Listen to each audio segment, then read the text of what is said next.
Hace 8 días iniciamos este episodio, ¿verdad?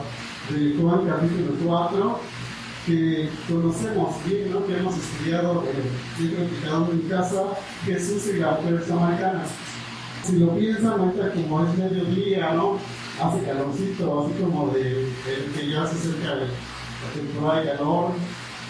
De alguna forma nos podemos en nuestra imaginación transportarnos de ese momento, porque esa historia ocurrió en el contexto de un clima tan caluroso como ahorita, cuando, ¿no? Si vemos la historia, dice que el Señor iba caminando, cansado del camino, llegó a un pozo, ¿no? Al mediodía, ¿no? Y ahí arriba. Vamos a entrar de lleno. Lo que quiero decir es que en este contexto nos situamos, en esta historia de la mujer samaritana. Hoy quiero hablarles, mi tema es el Evangelio sacia la sed espiritual. ¿Vale? Y quiero que veamos algunos aspectos del Evangelio que podemos recordar o pensar cuando compartimos el Evangelio con otras personas, incluso para nosotros mismos. Entonces, si bien ya con nuestro hermano Armando ya iniciamos la historia, vamos a regresar un poquito brevemente para situarnos en el contexto de esta historia de hoy. Entonces estamos en Juan capítulo 4, y para ver este panorama, ¿no?, en el que estamos, nada más regreso al capítulo 4, Juan capítulo 4, versículo 4. Dice, hablando del Señor y sus discípulos, salió de Judea y se fue otra vez a Galilea, y le era necesario pasar por Samaria. Vino pues a una ciudad de Samaria llamada Sicar, junto a la heredad que Jacob dio a su hijo José, y estaba allí el pozo de Jacob. Entonces Jesús, cansado del camino, se sentó así junto al pozo, que era como la hora sexta. Vino una mujer de Samaria a sacar agua, y Jesús le dijo, dame de beber. Hasta ahí. Entonces solamente quiero que recordemos un poquito lo que veíamos con nuestro hermano Armando hace 8 días, ¿verdad? Esta charla que el Señor tuvo con la mujer samaritana. Quiero que ahorita nos enfoquemos en este aspecto, ahí en sus versículos, de la necesidad del Evangelio. Vemos en el versículo 4, si ven ahí en sus Biblias, dice ahí, le era necesario pasar por Samaria. ¿Sí? Era el Juan, el evangelista, a cada momento nos va a estar diciendo, era necesario que esto sucediera, era necesario, porque nos está hablando del plan de Dios, del plan soberano de Dios. Ahora, en el plan de Dios, en el plan del Señor Jesucristo, tenía un propósito de encontrarse a esa hora y en ese lugar con la mujer samaritana, ¿sí? En pleno día, ¿no? En pleno calor. Fíjense que los comentaristas dicen que por el clima de allá, la costumbre era realmente ir por agua o tempranito, antes que hiciera calor, o ya en la tarde cuando ya estaba más fresco, ¿sí? Pero la historia nos dice que esa mujer, precisamente a mediodía, fue con su clima, con su cántaro. Y nos podemos poner a pensar un poquito, ¿por qué no a esa hora? ¿No? ¿Por qué no? Si se acostumbra en la tarde, en la mañana, ¿por qué a mediodía? Y podemos verlo primero aquí, era una mujer solitaria, es decir, podemos pensar por la historia que ella era una mujer marginada en su pueblo, ¿sí? Si los samaritanos eran gente marginada o despreciada por los judíos, la mujer samaritana era más despreciada todavía, incluso por su gente, ¿sí?, por la vida que llevaban. Entonces quizás iba a esa hora porque sentía un poco de vergüenza, tal vez por el desprecio de las otras mujeres de que decían, no, pues señalarlas, ¿no? Entonces prefería quizás ir a esa hora, ¿no? Iba sola con su cántaro. Primero vamos a enfocarnos en esto del versículo 1 al 26, la necesidad del Evangelio. Vemos a una mujer, como les decía, una vida solitaria, una vida insatisfecha. Más adelante vamos a ver que incluso conviviendo con varias personas no lograba satisfacer la sed de su espíritu, la sed espiritual. Vamos a ver que vivía con una sed espiritual profunda, como dijimos hoy, despreciado entre los despreciados. Entonces, para este primer aspecto, la necesidad del Evangelio. Vamos, acompáñenme al Antiguo Testamento, al libro del profeta Jeremías, capítulo 2, por favor.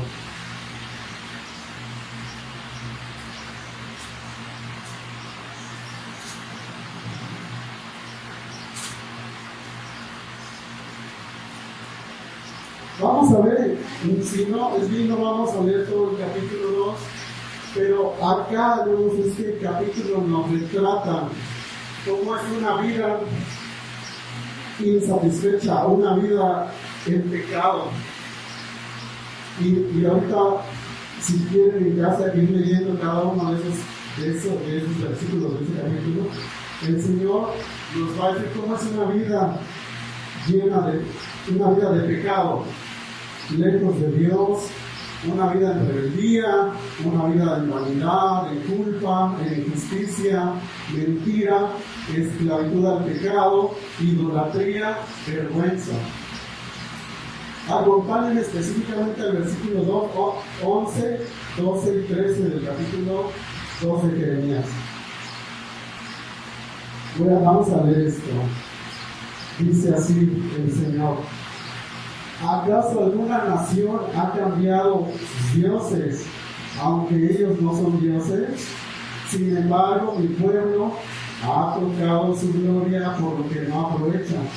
Espantados cielos sobre esto y horrorizados, desolados en gran manera, dijo Jehová, porque dos males ha hecho mi pueblo. Me dejaron a mí fuente de agua viva y cavaron para sí cisternas rotas que no retienen agua.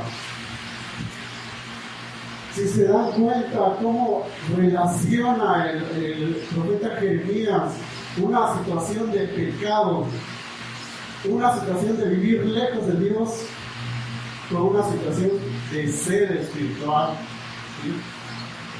Aquí nos está definiendo clarísimo el pecado, clarísimo, desde el versículo 13, porque dos males ha hecho mi pueblo, me dejaron a mí fuente de agua viva y cavaron para sí cisternas rotas que no retienen agua. ¿Sí? Entonces, hermanos, nos está definiendo cómo es una vida en pecado. Dice así, les leo una traducción viviente: ¿alguna vez una nación ha cambiado sus dioses por otros, aun cuando no son dioses en absoluto? Sin embargo, mi pueblo ha cambiado a su glorioso Dios por ídolos inútiles. Los cielos están espantados ante semejante cosa y retroceden horrorizados y consternados, dice el Señor. Pues mi pueblo ha cometido dos maldades: me ha abandonado a mí, la fuente de agua viva, y han cavado para sus cisternas rotas que jamás pueden retener el agua. El Señor inició la plática con la mesa americana hablando de una acción física, ¿no? Pero luego el tema es una situación espiritual, porque era lo más importante en ese momento. Entonces, es para hablar de la situación espiritual, esa sed espiritual, esa necesidad de Dios, que el Señor va directo al tema importante, al tema del pecado. Una definición del pecado que tenemos entonces, según Jeremías, es abandonar al Dios verdadero e ir en pos de cualquier cosa para adorarle, ¿sí? Cualquier cosa para adorarle. Y aquí la palabra clave, adorarle, va a entrar en la conversación el tema de la adoración, ¿sí? Vamos a Romanos capítulo 1.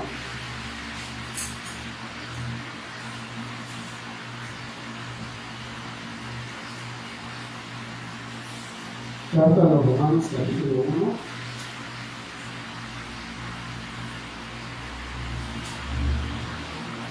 Sí. Versículo 21. Otra vez la condición humana es esta, dice así, Romanos 1:21. Pues habiendo conocido a Dios, no le glorificaron como a Dios, ni le dieron gracias, sino que se envanecieron en sus razonamientos, y su necio corazón fue entenebrecido, profesando ser sabios, se hicieron necios y cambiaron la gloria del Dios incorruptible en semejanza de imagen de hombre corruptible, de aves, de cuadrúpedos y de reptiles. ¿Sí? Entonces, abandonar a Dios, dejar a Dios, no conocer a Dios, es esto, no glorificar a Dios y le dieron gracias. ¿Sí? Entonces, es la naturaleza del hombre que no conoce a Dios, una sed espiritual insaciable, no los sacia nada.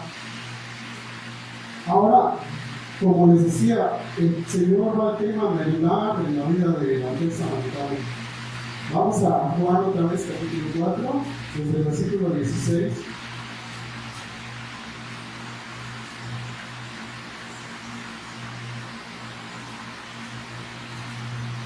Una vez que el Señor le habla del agua viva, ¿no? El agua que puede satisfacer su necesidad, la mujer le dijo en el versículo 15: Señor, dame de esa agua para que no tenga yo sed ni venga aquí a sacarla. Entendiendo un poco, la mujer iba comprendiendo poco a poco de qué estaba hablando el Señor, aunque no entendía totalmente lo que el Señor estaba enseñando. Era una mujer necesitada del Evangelio. Versículo 16, Jesús le dijo: ve, llama a tu marido y ven acá. Respondió la mujer y dijo: no tengo marido. Jesús le dijo: bien has dicho, no tengo marido, porque 5 maridos has tenido y el que ahora tienes no es tu marido. Esto has dicho con verdad. El Señor, hermanos, para hablar de la situación que vivía esta mujer, le señala directamente el pecado que vivía. Bueno, lo que quiero decir con esto es que, ¿se acuerdan? La mujer no estaba entendiendo bien de qué le estaba hablando el Señor. Por eso en el versículo 15 le dijo: dame esa agua, ¿no? Para que yo no tenga que regresar diario a tomar acá. Es como cuando el Señor le dijo a los judíos, ¿no?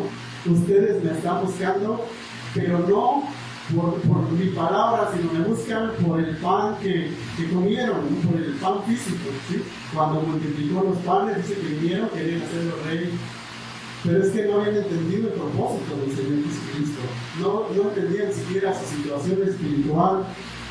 Por eso el Señor confronta a la mujer.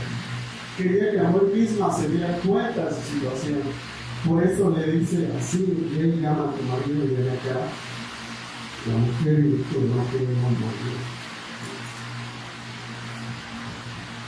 Fíjense, el Señor le mostró a la mujer la situación en la que estaba, de la necesidad que tenía espiritual. Y al escuchar esto, ¿no? Todo lo que el Señor le dijo, leemos en el versículo 19, le dijo la mujer: Señor, me parece que tú eres profeta. Nuestros padres adoraron en este monte y ustedes dicen que Jerusalén es el lugar donde se debe adorar. Otra vez, si se dan cuenta, ¿no? De alguna forma esta mujer entendía que la situación en la que estaba viviendo no agradaba a Dios. Iba entendiendo poco a poco su situación espiritual. Y empieza a hablar de la situación, las cosas de Dios, ¿no? Señor, me parece que tú eres profeta. Cámbiate un poco hacia el tema de lo que Dios dice, qué es lo que Dios dice y cómo debemos adorar a Dios verdaderamente, ¿no? Y vemos ahí desde el versículo 21, ¿no? Jesús le dijo: mujer, créeme que la hora viene cuando en este monte y en Jerusalén adoraréis al Padre. El Señor le muestra a esta mujer necesitada que la adoración a Dios no tiene que ver con el lugar. Dijo que iba a llegar el momento en el que los verdaderos adoradores le darían verdadera adoración a Dios. Y eso era algo interno. No se trataba de dónde iban a adorar, sino cómo estaban para venir a adorar delante de Dios. ¿Sí? Templos, lugares sagrados, ¿no? Como ese monte que decía la mujer: este monte aquí adelante de nosotros. El Señor me mostró que eso no es esencial para agradar a Dios. Incluso a veces eso puede distraer, ¿no? Porque la mujer estaba más pensando: bueno, voy a adorar a Dios, adoro a Dios aquí, ustedes allá, ¿cómo es? ¿No? Pero el Señor demostró que para agradar a Dios, realmente debemos conocer a Dios. Por eso dice en el versículo 23, mas la hora viene y ahora es cuando los verdaderos adoradores adorarán al Padre en espíritu y en verdad, porque también el Padre tales adoradores busca que le adoren. Fíjense qué interesante aquí. Los dioses de la antigüedad, las personas creían que los dioses, los que se llamaban dioses de la antigüedad, andaban esperando que las personas vinieran a orar. Creían que,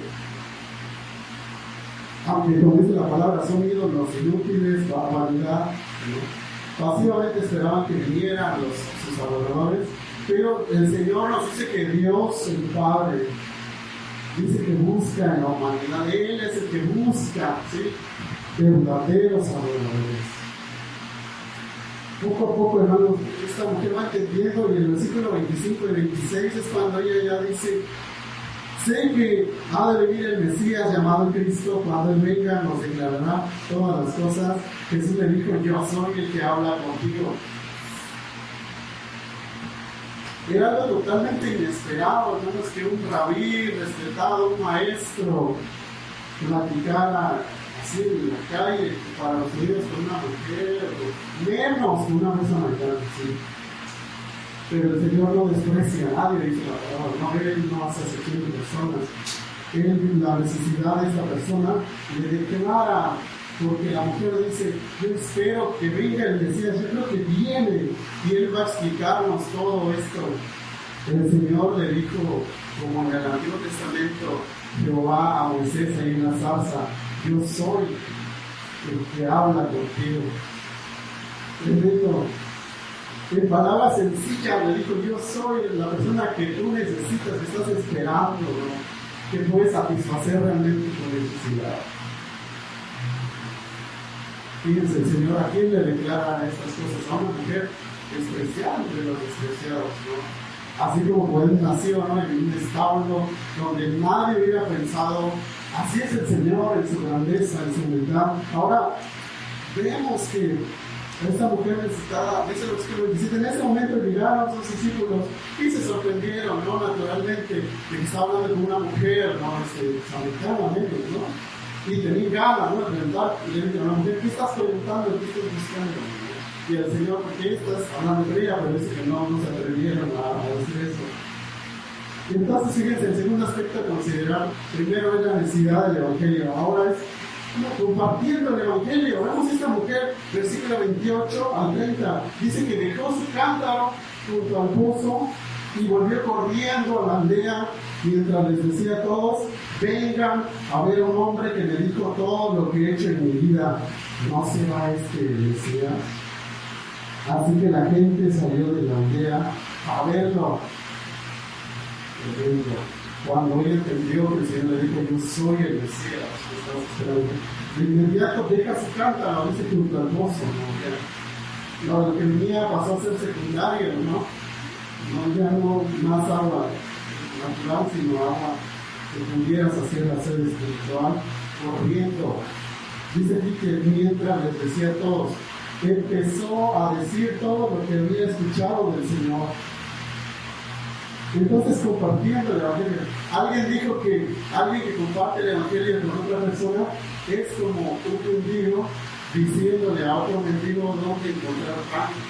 Porque al final todos, ¿no?, que ya conocemos el Evangelio, y los que no lo conocen todavía, estamos necesitados, ¿no?, del Señor. ¿Cuándo vamos a dejar de necesitar del Señor? Jamás. Él es el agua que realmente satisface nuestra sed espiritual. Sí. Entonces ya no nos vuelve a decir qué pasó con la mujer, pero cuando yo entiendo, vamos, que piensen en esto, cuando iba caminando, corriendo hacia esa aldea, seguramente iba reflexionando, ¿no?, en las palabras que el Señor les decía, porque había escuchado de esta agua que satisface la sed del alma, ¿no?, la sed más profunda. Y el Señor le habló de un manantial que brota para vida eterna, y le dijo que cómo se relacionaba la adoración a Dios con esta nueva vida en Él. y finalmente cómo Dios había enviado al Mesías y ya estaba ahí. Por eso no pierde tiempo, corre a decirle a su gente, sí, a compartirles de este nuevo mensaje. El tercer aspecto que vamos a ver es esta pasión por el Evangelio, pasión por la voluntad de Dios. Ahí en el versículo 31 al versículo 34 tenemos este episodio que es el que estamos teniendo desde el día de hoy. Creo que llegaron los discípulos y le rogaban diciendo, Rabí, come. Él les dijo, yo tengo una comida que comer que vosotros no sabéis. Entonces los discípulos decían unos a otros, ¿le habrá traído alguien de comer? Jesús les dijo, mi comida es que haga la voluntad del que me envió y que acabe su obra. ¿Sí? Entonces, voy a leer la nueva traducción viviente aquí. Dice en el versículo 34, entonces Jesús explicó, mi alimento consiste en hacer la voluntad de Dios que me envió y en terminar su obra. Ustedes conocen el dicho, hay 4 meses entre la siembra y la cosecha, pero yo les digo, despierten y miren a su alrededor, los campos ya están listos para la cosecha. Todos sus discípulos cambian el tema, los discípulos están hablando de una comida física, ¿no? Señor, tienes que comer, pero Él les habla del alimento espiritual, nutrición espiritual, lo que sacia la sed interna, el hambre interior del Hijo de Dios, hacer la voluntad del Padre. Miren, vamos a buscar aquí adelante Juan, capítulo 18, versículo 37. Juan capítulo 18, versículo 37.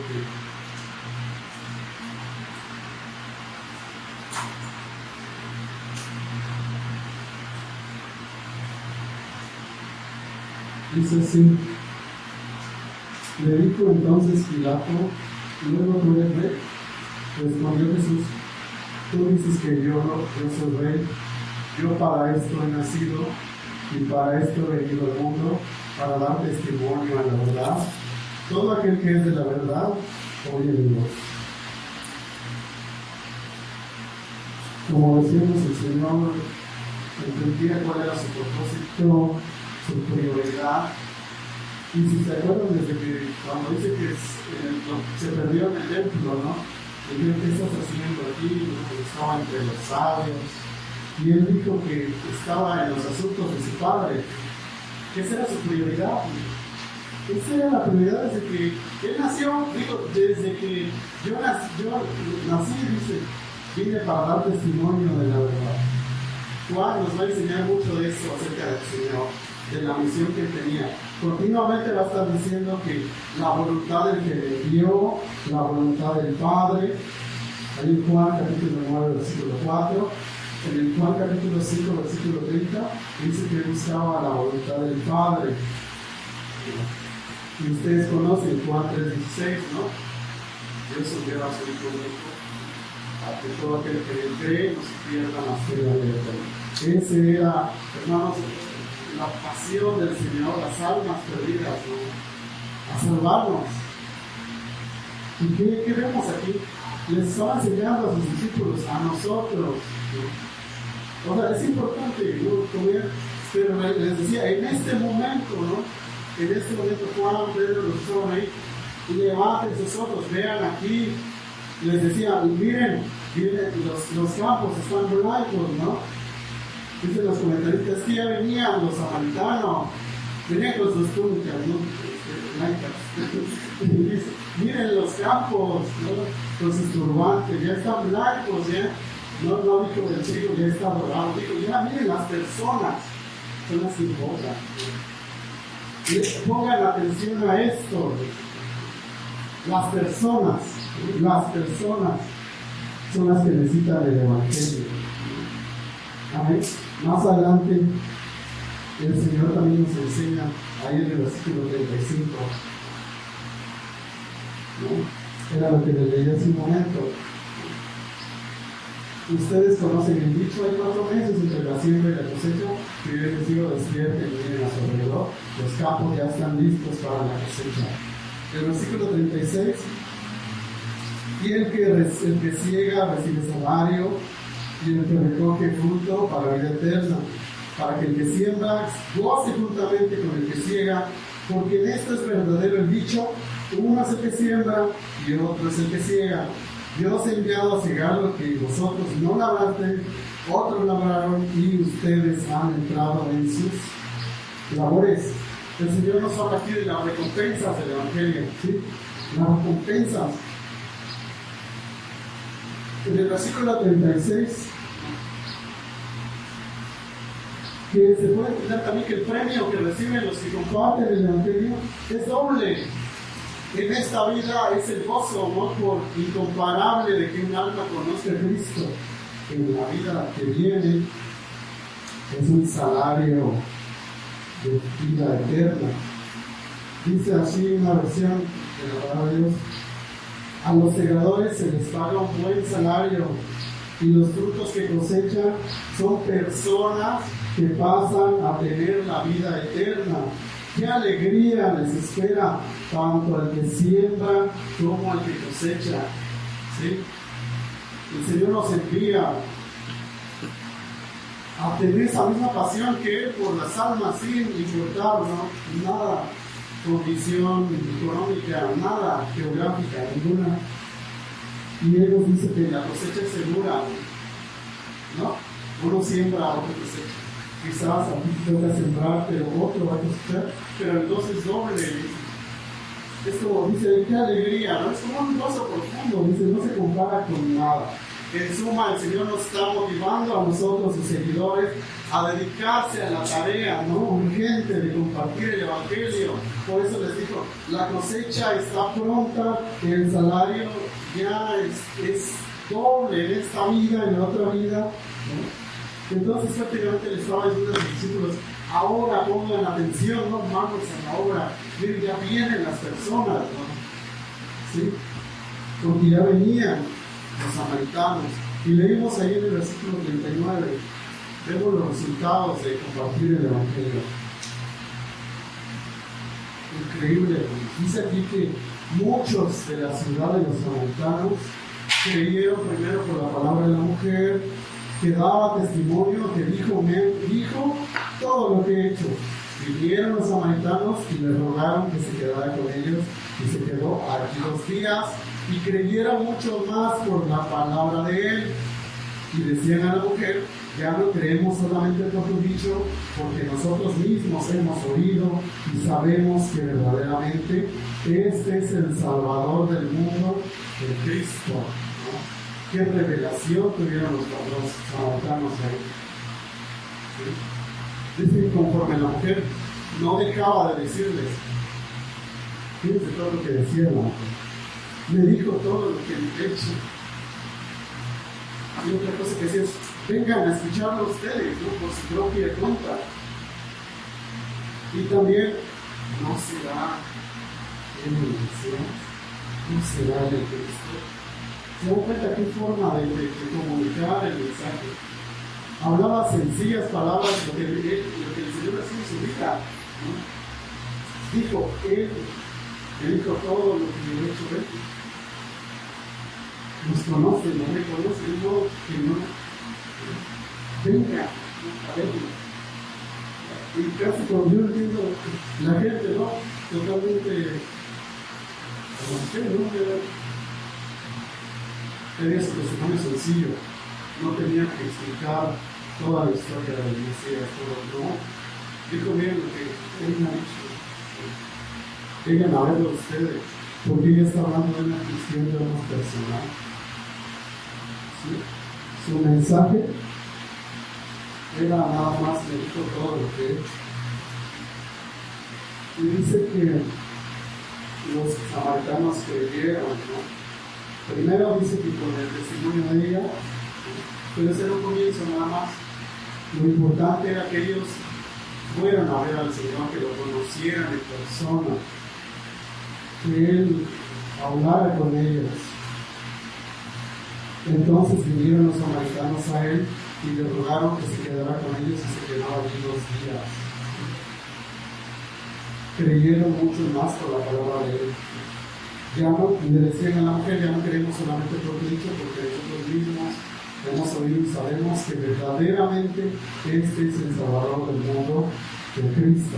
Los resultados del testimonio de la mujer es que muchos creyeron en él verdaderamente como Salvador. Por eso dijeron, es el Salvador del mundo. Él no solamente los judíos, él es del mundo, también importa a los samaritanos. Él es el Señor, hermanos. Es su evangelio. Nos vemos en esta historia, como les dije, enmarcada en el calor del mediodía, en un pozo, el encuentro de Cristo con una mujer necesitada, tal cual que era necesario que él pasara por su mano, porque él sabía las necesidades espirituales que había ahí. Nos muestra la condición sin Dios, como les decía, es una naturaleza del pecado. Primero, Jeremías capítulo 2, haber abandonado a Dios, que es la verdadera fuente de agua viva.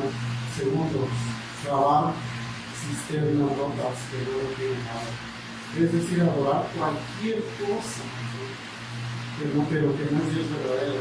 Entonces, nada asocia conocer el alma, el alma espiritual, y conocer verdaderamente al Hijo de Dios, ¿no? Así como los samaritanos. Pero lo que aprendemos también es el Señor, la pasión que tenía por las almas, sin importar la condición social, el pasado, el trasfondo cultural, étnico, religioso, y también nos motiva, ¿no? Nos anima a que compartir el Evangelio tiene una recompensa en las almas. Y es una recompensa que no se va a ocupar por ninguna cosa, como en esta vida, no en la próxima. Entonces aprendamos en esta historia estos aspectos del Evangelio, que el Evangelio realmente sacia la sed espiritual de las personas. Y es el enfoque, ¿no?, que podemos tener al acercarnos a las personas. ¿No? Vamos a hablar. Señor nuestro Dios, te adoramos, Señor. Señor, en esta historia vemos reflejada nuestra propia vida, Señor. La necesidad que tenemos, Señor, cuando vivimos lejos, sin esperanza, sin Dios. Una vida, Señor, sin propósito, sin sentido. Señor, en su palabra, Señor, se reveló a nosotros, Señor. Por su palabra dice, nos dio vida cuando estábamos muertos en delitos y pecados, Señor. Señor, que podamos, Señor, aprender de esta historia tan sencilla y de este testimonio tan simple de la persona humana, Señor. Pongamos atención a las prioridades, Señor. Que sus prioridades, Señor, son más importantes, Señor. Ayúdenos, Señor, que nuestro corazón y nuestras prioridades, Señor, cambien a las suyas, Señor. Señor, llénenos cada vez más en su palabra, Señor. Que podamos ser renovados, Señor, y que su Espíritu Santo viene, Señor, completamente en nuestras vidas. Señor, le pedimos todo esto que